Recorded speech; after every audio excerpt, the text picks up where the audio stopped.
What's up, everybody? Welcome back to Beyond the Gray Media. This is Josh here, checking in on you out there in YouTube land. How you doing? Welcome back in. It's Tuesday. We're going 2 days in a row. What's going on? Well, yeah, I've watched a lot of really good horror movies lately, and now this is going to be kind of a divisive review, but I think it will be kind of a short review because people are going to love and hate the following film. We're talking about this film called It, and the 2025 fantasy, horror, thriller, mindbender, whatever you want to call it, one-trick pony maybe even. Yeah, that's probably fair as well. This is directed by Alexander Olam. It's his first film. It's a feature debut, and he's working on some new stuff, and it is a kind of like a horror hangout film where four friends are trapped on a late-night drive where they want to just go get some food. They're kind of meeting up after a little while, and they're just trying to reconnect. That's kind of the basis of the film, and they're confined to their Jeep Cherokee, and it's not a new Jeep Cherokee. It doesn't have all the bells and whistles.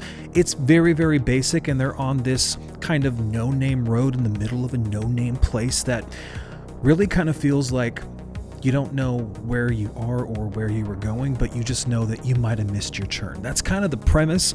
Okay, they face these kind of cosmic horrors, this existential dread, if you will, struggle to survive, and some things go wrong. And I'm going to try to keep this spoiler free, but the problem with this film, it ends, is for one, it's hard to find. For two, it's really, really expensive to watch, I think, for a film that's going to piss off so many people. And probably three, it's a very, very simple premise that a lot of deep thinkers are not going to like. Now, I'm not trying to toot my own horn here and say that I'm a deep thinker, or maybe I'm a sensitive guy, but I'm a Scorpio, and I like to think that I've expanded my brain a little bit, and I like deep movies. I like things that make you think. I love cheap thrills. I'm not really if it's a popular trendy movie, slashers and stuff, I don't really get into it the same way other people do. I like dread. I like no hope. I like kind of fucked up movies. Is that okay to say? I like fucked up movies. And I don't know if this is one, guys. I don't know if it is. This is an indie film, so I think you need to limit your expectations with the film like this. And I'm not going to spoil it, but not a lot's going to happen in this film, and I'm for against it. I hate this film. I could not look away. I was almost, I don't chew my fingernails, but if I was like on the couch, like, I want this film to be over. I want this to have a start point and a stop point. I don't want to deal with this anymore. That could be scary to some people. I just kind of found it a little bit annoying. And this is not a long movie. It might be an hour, maybe an hour and a half, maybe a little bit more. It's a very small cast of characters, and the way I would describe it is, I think The Long Walk meets The Mist, meets maybe a little bit of Vivarium, and then a great Twilight Zone episode, kind of a one-trick pony also. And yeah, I wanted it to end because it doesn't, and I think that's going to piss people off. And then maybe also as kind of a comp, throw in a little bit of Alexander Garland, like maybe some 28 Days, Weeks, Years Later, maybe a little bit of Civil War vibes even to it. Maybe, not like what's happening, but his last movie, like, he has this way of like having emotion and drama between his characters that is always really interesting. And there is a threat in this film, and I can't spoil it. And there is things that happen that, they do make you feel uneasy. I was never intimidated. I was never bothered by any of the threats. I was just more like, how are they going to get out of this? How are they going to wrap it up?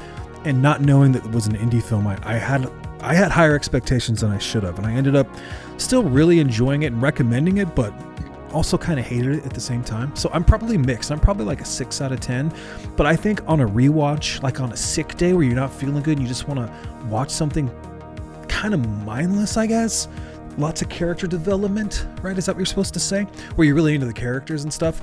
I think this is going to hit a lot of big time thinkers right where they itch. I do think that this is going to be popular with some people. On the other side of that, the crisis and the things that happen at the end are going to alienate everybody. People that want quick popcorn flicks right away, they're going to hate this film. They're going to be like, oh shit, these things happen when we stop the Jeep. We're going to go ahead and we're driving to get food and the road ends. Let's flip around. Hey, you missed your turn. Oh, the road ends again, right? What are we going to do? How do we get out of here? What the fuck are we going to do?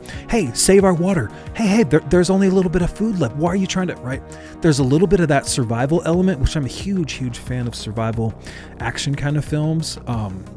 one setting films are also cool, and this does have some of that because you're just trapped on this road and you don't know how it ends.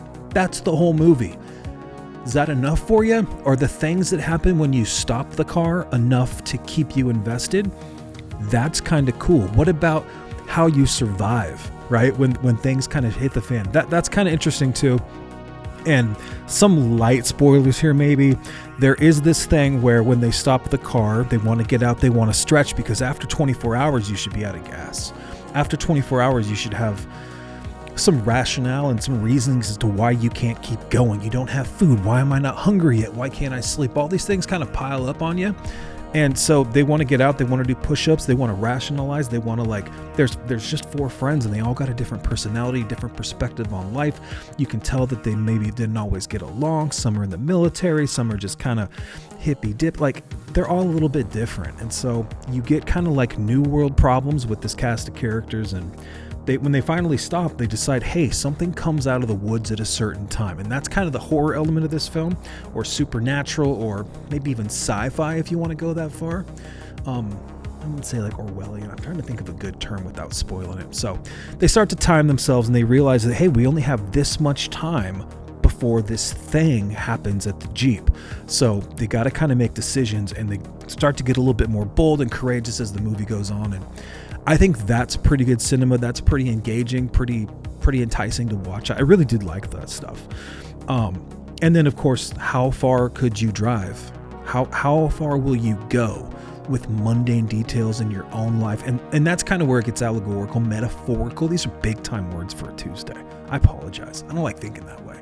But Friday night, it put me in a weird space because it does make you self-reflect and kind of think about how, I think if you're a good person anyway, how you live your life, and there's a lot of things you can pull from this movie. But I think people that are maybe younger or haven't had the same amount of, life experience is cliche, but the people that are like, I should have done something, I'm running out of time. Those are the people that are going to be affected by this movie because you're wasting your time. You're not sure what you should be doing, but I keep putting things on hold, and what if I can't do it and I'm stuck here? That's where it gets a little bit intense for some people, I think. Sadly emotional, similar to The Long Walk, similar to Stand By Me. Very Stephen King in this movie, and I did love that. And I think on a rewatch, that this is gonna be about a 7 out of 10 for me. It has a lot of hype, man. It's got a lot of fucking hype. I don't know if it's worthy of that hype, because once it shows you its hand, it's like, okay, then you start to fall in love with the characters, and then you start to wonder, how far are these characters gonna push this singular thing? Does it lose its luster after a little bit? Kind of like this review going too long? Maybe. But then think about this. This was cool. As a massive music fan and someone who plays music, and imagine being trapped somewhere on a road and you can't find your way out, and you get the last song maybe that you listen to, and you can only listen to it once. How many times, when would you choose to do that? When would you decide, maybe I need water, I don't want to sit in this seat, how long can I drive? Those things are interesting. That's kind of what makes this work. And that's where the love-hate comes, because I was so annoyed that I was trapped in this car. I can feel that. This was the most natural acting I've seen in a long time, this group. And there were just no-name people. And that did get frustrating, being trapped in that car for 90 minutes.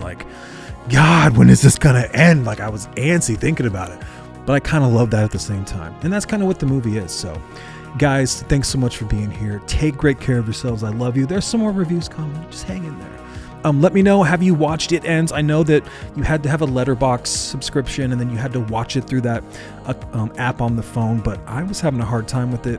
There's a really great HD rip out there online if you know where to look, and that's how I found it. Just to be completely honest, I'm not a law following, I'm a rule breaker. Okay, if there's a movie I want to see, I pay for movies, I own a lot of movies, but this time I had to go outside the box and find my own way. Until next time, take care. Cheers.